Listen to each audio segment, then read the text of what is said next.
2-1 Detroit lead in the bottom of the 7th. Kyle Finnegan has come on for Tarik Skubal, and it's Julio Rodriguez to lead things off for Seattle. This is Seattle's chance. You guys talked about it. Skubal was incredible. One of the greatest strikeout performances in the history of playoff baseball. But he only goes 6 because Seattle muscled through a lot of those pitches. It's up to Finnegan and the rest of the bullpen for Detroit. Rodriguez takes one off the plate. He's ahead 2-0. One of the things about when you face a guy like Tarik Skubal and he comes out, doesn't matter who it is, they're not going to be as good, and your whole team takes a breath and says, okay, we got rid of him. We don't care. It could be the best. It could be Mariano Rivera, Trevor Hoffman, the greatest closer of all time. At least it's not Tarik Skubal. Rodriguez out to center field. Meadows ranging back, and he is there at the track in this pitcher-friendly park for the out. Let's go down to Tom Verducci with more. Tarik Skubal out of the game with 99 pitches. What an effort. He has never thrown more than 108 pitches in a major league game. And remember, in game 2, he threw 97 pitches. The game was tied, and he was gassed, had nothing left, and had to come out. Tarik Skubal is a burning candle. There's no regeneration. He gave A.J. Hinch everything he had, especially in that last epic at-bat against Cal Raleigh. 101 to finish him off. Here's Polanco switching over to the left side now against the righty Finnegan. Tarik Skubal, domination. That's it. And you see how excited he is. I think he knew he was done. And A.J. Hinch did say this. He's one of those guys that will come in and say, look, I'm done. And 99 pitches, 13 punch-outs. Absolutely ridiculous by him. There's a strike to Polanco. How about this note, by the way, Sarah Langs. First pitcher in postseason history with multiple 13 punch-out games in one postseason. The only 2 others, Bob Gibson and Garrett Cole. But that's in a career. This is in one postseason. Because he punched out 14 against Cleveland. Don't forget in the wild card round. That's incredible. Polanco waits for a 1-1 from Finnegan. Kudos to the Mariners, because if he'd have had more innings, he'd have kept striking people out. But they worked him. They worked his count up. They fouled off tough pitches. He got into good situations. He made pitches when he needed to. He had a lot of 3-2 counts today to not have any walks. 3-1 on Polanco.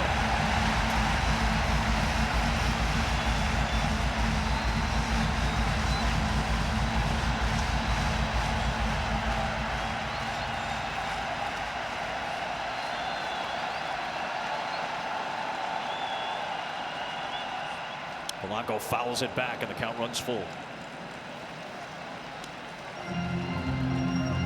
Swung a ball 4 right there, I think. There's the left-hander Tyler Holton. That's for Naylor. That's for Naylor. If Naylor comes up in this inning, that means they'd either scored a run or there's somebody on base. He's there for Josh Naylor. Payoff pitch to Polanco, and he takes ball 4, and the time run is aboard for Seattle. Walks will kill you, Wayno. You don't want walks. That is the one thing. Make him hit it. You don't want walks. It's free base runners. That ends a streak of 15 straight Mariners retired. They have their first base runner since the 2nd inning, and Eugenio Suarez, who returned to Seattle this season at the trade deadline, represents the go-ahead run and took a home run hack at a splitter, 0-1.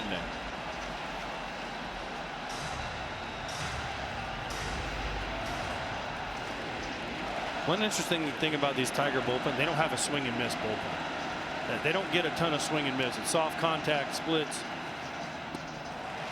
And so that's one difference. The Mariners, they have swing and miss guys coming out of their bullpen.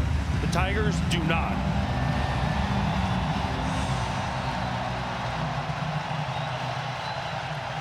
Finnegan, the Detroit native, traded from Washington at the deadline. No swing from Suarez, the Venezuelan-born slugger who started his career with the Detroit Tigers.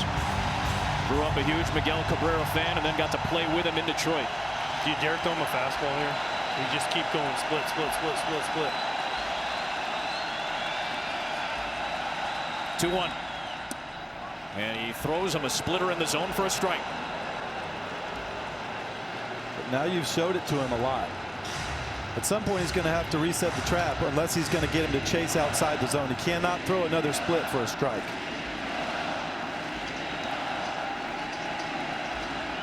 Two. Suarez in the air, right field, pushing Carpenter back to the track, and he's got it. Back to first base goes Polanco. A couple of deep fly balls from Finnegan deliveries. You saw the big sigh of relief from Finnegan. 2 down. Ooh, he just missed it. I mean, that's center cut, and beat Suarez just because of all the splits he's seen. Carry Carpenter on the track. Hoping, wishing, waiting, and then having to reset. Here's Josh Naylor. They'll keep Finnegan. And he'll deal a strike to start off Naylor, who scored the only Seattle run back in the second. He's got the only extra base hit of the night of the 2 Seattle hits tallied. That's a great first pitch. Josh is so good up out over the plate. Down, he doesn't swing often down there. Tapper foul. 0-2. You can see how the difference is his aggressiveness at the top and the bottom. Right there, it just doesn't look good out of the hand. It looks like it's going to go low. Right here, look, it's kind of a one-handed, almost defensive swing. When it's down there, it's like that. But when it's up out away from him, that's the one he drives. When it's up out away from him, that's the one he can hit to left like he did earlier.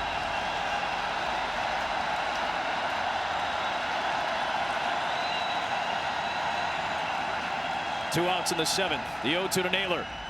And he stays alive. Another at bat where Josh Naylor continues to make it tough on a Detroit pitcher. I'm surprised. Well, this is his at bat, but I'm surprised the Detroit outfield, especially Riley Green and left. We saw Naylor hit that ball down the left field line. They're not a little bit deeper. The ball cannot get by you. Polanco cannot score. You cannot give up a double here. If he hits it over your head, it's got to be a home run. It cannot. They have to be in no doubles. And right now, for me, Riley Green is too shallow. Yep. He'll take a single. He'll take a ball that falls in front of you because he got another hit. Probably Meadows, too.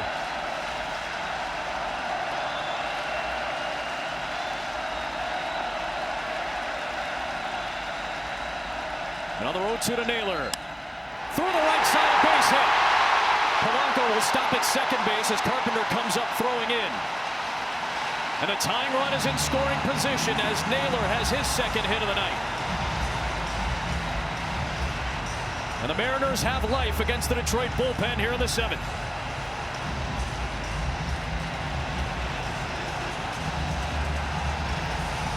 And Garver, the right-hander who was scheduled up, will be pinch hit for. Wow, almost got Polanco with the ball, but another great at bat by Josh Naylor, and now the chess match begins. A.J. Hinch coming out for Finnegan. The lefty Dominic Canzone was ready to pinch hit for Mitch Garver. High drama. Holton coming on for Canzone in the 7th. Tyler Holton comes in because the lefty Dominic Canzone was announced as the pinch hitter, but then Seattle counters with Leo Rivas, the switch hitter, who made his playoff debut in Game 2, but this will be the first at bat of his playoff career. And now the pitching coach, Chris Fetter for Detroit, comes out to talk with the lefty Holton. And once the starter comes out, Wayno, like you said, it gets so complicated. Look at all these moves. Look at all the pinch hitting. If you would have told Dan Wilson, Leo Rivas is up with your season on the line, or Mariners fan, they would have said, well, let's see how it goes. But here's where we're at because of the pinch hitters, because of the moves both these managers are making. It's fascinating.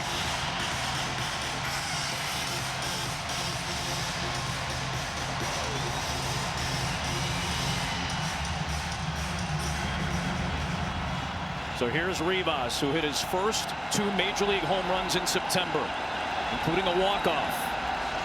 Tying run at second, go-ahead run at first, and Rivas will take strike 1. The 27-year-old from Venezuela, in fact, turned 28 years old today. Typically good for a quality at bat. 9 years in the minor leagues before debuting in the majors this year. And he lines one into left field. Base hit. Here comes Polanco. Leo Rivas off the bench ties the game.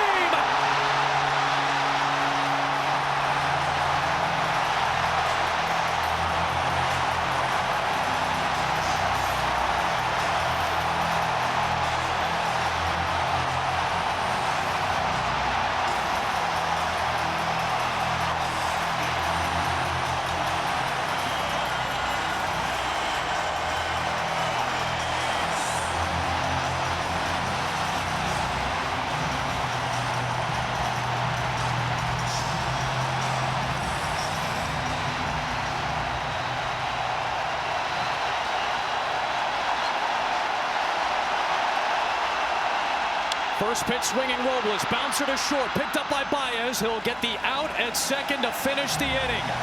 But Leo Rivas, who toiled through almost 700 minor league games for the opportunity to step up in the postseason with the biggest swing he's ever taken in his 28 years on earth. Happy birthday, Rivas. Tie game 5.